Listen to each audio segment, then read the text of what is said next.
Welcome to our channel study cell. आज हम D and F block के बारे में यहाँ स्टडी करने वाले हैं। किन एलिमेंट्स को D and F block elements बोला गया है। मेजरली अगर हम बात करें, जो हमारे पास पीरियोडिक टेबल रहती है उसके अंदर हमारे पास S block, P block, D block और एफ ब्लॉक के एलिमेंट्स को हमने क्या किया है, क्लासिफाई किया गया है। जो हमारे पास एस और पी ब्लॉक के एलिमेंट्स हैं उनको हमने रिप्रेजेंटेटिव एलिमेंट्स भी बोला है। और अगर हम किसकी बात करते हैं, डी ब्लॉक एलिमेंट्स की बात करते हैं, तो हमें उनको ट्रांजिशन एलिमेंट्स बोला है। और जहाँ पर अगर हम बात करें किसकी, एफ ब्लॉक एलिमेंट्स की, तो उनको हमने नाम क्या दिया है, इनर ट्रांजिशन एलिमेंट्स नाम दिया है।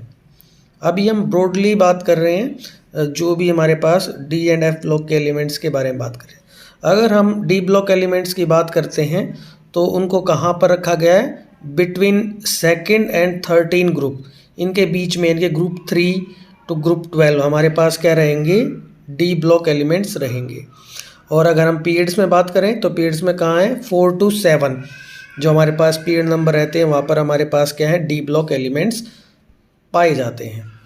अब हम बात करते हैं जो हमारे पास जनरल इलेक्ट्रॉनिक कन्फिग्रेशन है डी ब्लॉक एलिमेंट्स की, वो क्या है हमारे पास n-1 डी 1 to 10, यानी कि 10 इलेक्ट्रॉन आ सकते हैं डी के अंदर। और जो हमारे पास क्या है, एस ऑर्बिटल है, उसके अंदर कितने इलेक्ट्रॉन आ सकते हैं, 1 से 2 इलेक्ट्रॉन आ सकते हैं। तो ये हमारे पास क्या है, जनरल इलेक्ट्रॉनिक कन्फिग्रेशन है किसकी, डी ब्लॉक एलिमेंट्स की। अब हम बात करते हैं कि जो हमारे पास डी ब्लॉक एलिमेंट्स हैं उनको हमने ट्रांजिशन एलिमेंट्स क्यों बोला है। ट्रांजिशन एलिमेंट इसलिए बोला है क्योंकि जो इनकी प्रॉपर्टीज़ हैं वो कुछ बिटवीन हैं एस ब्लॉक एलिमेंट्स और पी ब्लॉक एलिमेंट्स। जो जनरली एस ब्लॉक एलिमेंट्स होते हैं हमारे पास, वो कैसे कंपाउंड बनाते हैं, वो हमारे पास आयनिक कंपाउंड्स बनाते हैं। और वहीं पर अगर हम पी ब्लॉक एलिमेंट्स की बात करते हैं तो पी ब्लॉक एलिमेंट्स हमारे पास जनरली कैसे कंपाउंड बनाते हैं, कोवलेंट कंपाउंड बनाते हैं। और जो ट्रांजिशन एलिमेंट्स होंगी उनकी जो प्रॉपर्टीज़ होंगी वो इन दोनों के कुछ बीच में रहने वाली हैं, इसीलिए हम इनको क्या बोलते हैं, ट्रांजिशनल एलिमेंट्स बोलते हैं। अब यहाँ पर नीचे आप क्या देख रहे हैं, हमारे पास एलिमेंट्स हैं जो 3D सीरीज़ के हैं और उनके लिए क्या कर रखी है, हमने एक ट्रिक बना रखी है जिससे हम आसानी से उनको क्या कर सकते हैं, सीख सकते हैं। Scandium, titanium, vanadium, chromium, manganese, iron, cobalt, निकल, कॉपर एंड जिंक। तो इस सब के लिए हमने क्या कर रखी है, एक ट्रिक बना रखी है जिसकी हेल्प से हम इजीली इसको क्या कर सकते हैं, मेमोराइज कर सकते हैं। Okay, now for next series we also have tricks, you can see here clearly. By using this trick we can easily understand or easily memorize these transition elements. And here we have next series, इसकी help से हम आसानी से हम क्या कर सकते हैं, इनको मेमोराइज कर सकते हैं। Okay, now move to your further part. जो हमारे पास जिंक, कैडमियम, मरकरी है उनको हम ट्रांजिशन एलिमेंट कंसिडर क्यों नहीं करते हैं, ये हमारे पास कई बार क्वेश्चन है, पूछा जाता है। तो इसको इसलिए नहीं कंसिडर करते क्योंकि अगर हम बात करते कि इसकी जिंक की, कैडमियम की और मरकरी की, तो अगर उनकी हम क्या करेंगे, इलेक्ट्रॉनिक कन्फिग्रेशन को देखते हैं।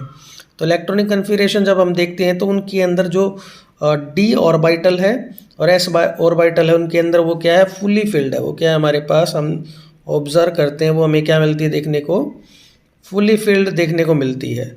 और जहाँ पर हम क्या करते हैं, ट्रांजिशन एलिमेंट्स की बात करते हैं, वहाँ पर हमें क्या देखने को मिलती है, डी ऑर्बिटल क्या देखने को मिलती है, पार्शियली फिल्ड देखने को मिलती है, जिसकी वजह से इनमें और उनकी प्रॉपर्टीज़ में क्या आता है, कुछ ना कुछ डिफरेंस यहाँ देखने को मिलता है। इसी वजह से जो जिंक, कैडमियम और मरकरी है उनको हम ट्रांजिशन एलिमेंट कंसिडर यहाँ नहीं करते हैं। क्योंकि वो उस तरह की प्रॉपर्टीज़ को शो नहीं करने वाले हैं जो कैसे शो करते हैं, जो पार्शियली फिल्ड डी ऑर्बिटल्स के साथ हम देखते हैं। ओके, आगे बात करते हैं। कुछ हमारे पास यहाँ क्या है, जर्नल प्रॉपर्टीज़ हैं ट्रांजिशन एलिमेंट्स की, जो हमारे लिए इम्पोर्टेंट रहता है, कई बार सीखना भी जिनके लिए हमारे लिए इम्पोर्टेंट है। जैसे फर्स्ट प्रॉपर्टी की बात करते हैं, जितने भी हमारे पास ट्रांजिशन एलिमेंट्स हैं वो सारे के सारे क्या हैं, मेटल्स हैं। उनके पास क्या है, हाई टेंसाइल स्ट्रेंथ है, डक्टिलिटी है, मेलिएबिलिटी है। डक्टिलिटी मेलिएबिलिटी प्रॉपर्टी आपको पता है, जो ईजिली थिन वायर्स में कन्वर्ट करते हैं उनको हम क्या बोलते हैं, डक्टाइल बोलते हैं। और जो थिन शीट्स में कन्वर्ट हो जाते हैं उनको क्या बोलते हैं, मेलिएबिलिटी बोलते हैं। ये हाई थर्मल पावर के साथ रहते हैं, मतलब हाई हीट को क्या कर सकते हैं, ये सस्टेन कर सकते हैं। इलेक्ट्रिकल कंडक्टिविटीज़ शो करते हैं और मेटेलिक लस्टर भी इसके अंदर देखने को आपको आसानी से देखने को मिल सकता है। सेकंड प्रॉपर्टी की बात करें, इनके जो मेल्टिंग और बॉइलिंग पॉइंट है वो क्या है, बहुत ही ज़्यादा हाई है, एक्सेप्ट मरकरी को छोड़ के। और अगर हम इनकी बात करते हैं तो जनरली क्या है, एलॉयज़ बना लेते हैं, डिफरेंट मेटल्स जो भी इनके साथ रहने वाले हैं। और ये जितनी भी हमारे पास ट्रांजिशन मेटल्स हैं वो क्या करते हैं, वेरिएबल वैलेंसीज शो करते हैं, डिफरेंट कलर शो करते हैं डिफरेंट ऑक्सीडेशन स्टेट में। और जो इनकी डी ऑर्बिटल है वो क्या रहती है, पार्शियली फिल्ड रहती है।